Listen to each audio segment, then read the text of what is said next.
Mahkamah Konstitusi membantah dugaan bocoran putusan MK soal gugatan sistem pelaksanaan pemilu 2024. Mahkamah Konstitusi menyatakan belum ada bahasan terkait putusan MK mengenai gugatan sistem pelaksanaan pemilu 2024. Juru bicara MK, Fajar Laksono mengatakan MK akan melaksanakan pemeriksaan internal guna membahas langkah-langkah yang tepat soal dugaan kebocoran materi yang bersifat rahasia itu. Saya akan tanyakan ke yang bersangkutan, tapi yang pasti itu tadi, alurnya begitu. Penyerahan kesimpulan baru akan dibahas. Nah, bagaimana mungkin bocor atau apa kalau itu saja belum dibahas. Tentu kami juga sudah membaca, sudah mencermati perkembangan hari ini.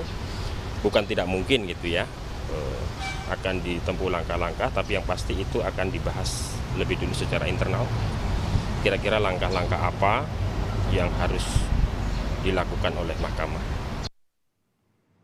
Menko Polhukam Mahfud MD meminta MK mengusut info dugaan bocornya informasi terkait putusan MK soal gugatan sistem pemilu 2024. Mahfud mengatakan informasi yang dilontarkan mantan Wamenkumham Denny Indrayana akan terbukti benar atau tidaknya seiring perjalanan waktu.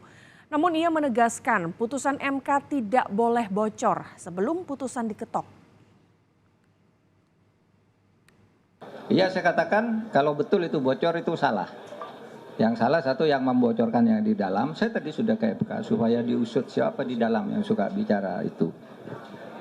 Kalau memang sudah diputuskan, kalau memang bocor itu kan bisa saja tidak bocor. Juga Denny juga supaya menjelaskan bahwa itu benar. Dan itu nanti tentu akan terlihat dalam perjalanan waktu. Siapa yang benar, siapa yang salah. Tapi tidak boleh sebuah putusan belum diketok, sebelum putusan belum diketok itu tidak boleh bocor.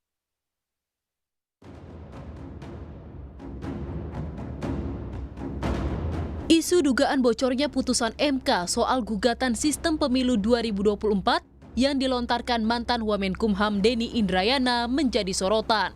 Kapolri Jenderal Listio Sigit Prabowo menerima arahan dari Menko Polhukam Mahfud MD untuk mengusut info dugaan bocornya putusan MK tersebut. Kapolri menyatakan pihaknya masih mengkaji langkah yang akan dilakukan serta ada tidaknya peristiwa pidana di dalamnya.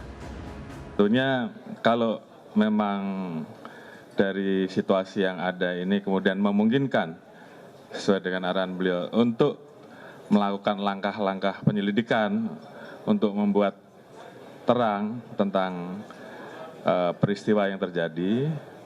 Tentunya kami saat ini sedang merapatkan untuk langkah-langkah yang bisa kita laksanakan untuk membuat semuanya menjadi jelas. Dan tentunya kalau kemudian ada peristiwa pidana di dalamnya, tentunya kita akan mengambil langkah lebih lanjut. Terima kasih. Sebelumnya mantan Wamenkumham yang juga pakar hukum tata negara Denny Indrayana mengaku mendapat informasi bahwa Mahkamah Konstitusi MK akan mengabulkan gugatan terkait sistem pemilu yang isinya akan mengembalikan sistem pemilu menjadi sistem proporsional tertutup. Denny menyebut jika hal itu benar terjadi, maka akan mengganggu tahapan pemilu yang tengah berjalan. Informasi yang saya dapat, MK akan mengembalikan sistem pemilihan umum menjadi proporsional tertutup sebagaimana dulu di zaman otoritarian Orde Baru. Ini persoalan serius. Pertama, MK harusnya tidak masuk ke dalam sistem pemilu. Kedua, karena sekarang proses pemilu sudah berjalan, sudah ada daftar calon sementara, maka putusan di tengah jalan semacam ini akan mengganggu proses pemilihan umum legislatif. Akan terjadi kekacauan, chaos yang mengganggu persiapan-persiapan pelaksanaan pemilu. Sistem pemilu proporsional tertutup dan terbuka pernah diterapkan di Indonesia. Sistem proporsional tertutup adalah sistem pemilihan yang memungkinkan rakyat untuk memilih partai, sehingga tak bisa memilih wakil rakyat secara personal. Sementara sistem proporsional terbuka adalah sistem pemilihan yang memungkinkan rakyat untuk memilih wakil rakyat di suatu daerah pemilihan yang merupakan anggota partai politik.